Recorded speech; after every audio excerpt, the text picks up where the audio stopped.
আচ্ছা, আপনারা কি একটা জিনিস খেয়াল করেছেন? কিছু সংখ্যক আলেম এমনভাবে ইরানের বিরুদ্ধে কথা বলেন যেন ইরান ছাড়া মুসলমানদের আর কোনো শত্রুই নেই।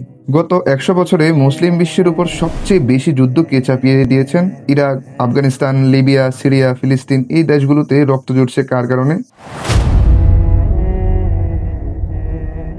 কিন্তু আশ্চর্যজনক বিষয় হলো এই আলোচনা অনেক সময় সামনেই আসে না, বরং সামনে আসে শিয়া বনাম সুন্নি। রাজনীতির ভাষায় একে বলা হয় ডিভাইড অ্যান্ড রুল, অর্থাৎ মানুষকে এমনভাবে ভাগ করে দাও যাতে তারা নিজেদের মধ্যে লড়াই করতেই থাকে। ইতিহাসে এর উদাহরণও আছে। যখন ব্রিটিশরা উপমহাদেশ শাসন করত তখন তারা বুঝে গিয়েছিল হিন্দু আর মুসলিম এক হয়ে গেলে তাদের শাসন টিকবে না, তাই তারা বিভাজন তৈরি করেছিল।